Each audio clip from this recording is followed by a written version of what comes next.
मैं अनंता हूँ। लोग मेरी कहानी में मेरी शक्तियाँ देखते हैं, मेरे युद्ध, मेरे बलिदान, मेरी नियति। लेकिन मेरी कहानी का एक हिस्सा ऐसा भी है जहाँ मैं सिर्फ नागरानी नहीं थी, मैं बस एक लड़की थी जिसे पहली बार प्यार हुआ था।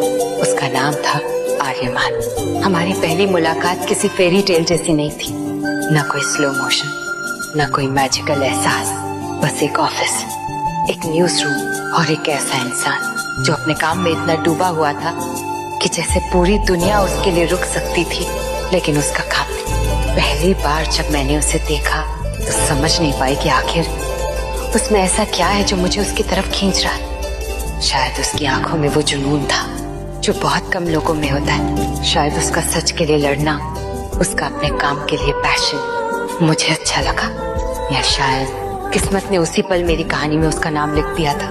मैं पूर्वी थी तब, मासूम, थोड़ी क्लमसी, थोड़ी चाइल्डिश और शायद बहुत ज्यादा इमोशनल। मैं उसे पसंद करने लगी थी बहुत जल्दी, इतनी जल्दी कि शायद मुझे खुद भी समझ नहीं आया। मैंने उससे अपने दिल की बात भी कह दी। I like you son। लेकिन उसने मुझे नहीं चुना, और सच कहूं उसने गलत भी नहीं किया। उस वक्त उसके पास प्यार के लिए जगह ही नहीं थी। वो पहले ही टूट चुका था। उसके अपने घाव थे, अपने दर्द थे। I'm sorry।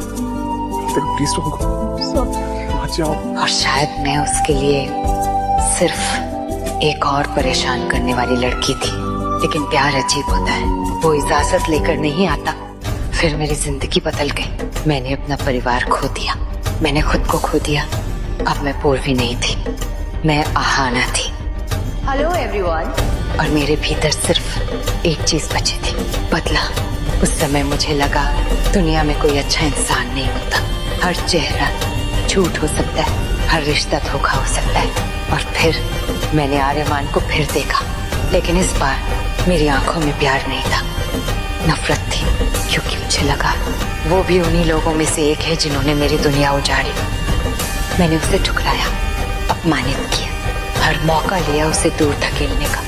लेकिन अजीब बात ये थी, वो फिर भी मेरे सामने खड़ा रहता था, जैसे मेरी दीवारों से डरता ही ना हो। फिर किस्मत ने हमारे साथ अपना सबसे अजीब खेल खेला। हमारी शादी हो गई। ना प्यार, ना भरोसा, ना समझ, बस गलत फहमियां और दो टूटे हुए लोग।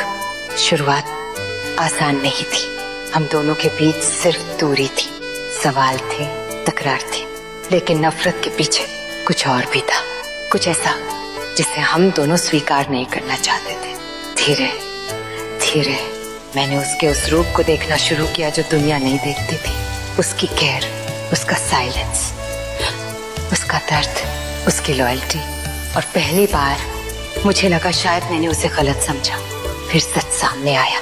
मुझे पता चला जिसे मैं उसका धोखा समझ रही थी, वो उसका नहीं था, वो भारनी थी। उसने मुझे बचाने के लिए सब किया था, और इसी को रोकने के लिए मैंने पूर्वी को मारा था। उस दिन मेरे भीतर कुछ टूटकर फिर जुड़ गया। पहली बार मैंने अपने दिल को रोका नहीं। मैंने खुद से पूछा, क्या मैं उससे प्यार करती हूँ? और जवाब मैं पहले से जानती थी। हाँ, मैं करती थी, बहुत करती थी। लेकिन प्यार कभी सीधा नहीं था हमारे लिए। राधिका आई, नई गलत फहमियां आई, नई दूरियां आई, और फिर भी हर बार हम वहीं लौटे, एक दूसरे के पास। क्योंकि शायद कुछ रिश्ते समझ से नहीं, किस्मत से बंधे होते हैं। आर्यमान मेरे लिए सिर्फ मेरा प्यार नहीं बना, वो मेरी शांति बन गया।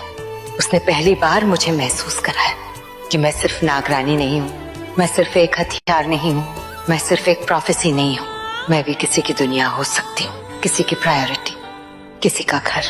और शायद मैंने भी उसे बदला। उस जर्नलिस्ट को जो सिर्फ सच के पीछे भागता था, मैंने जीना सिखाया, महसूस करना सिखाया, प्यार करना सिखाया।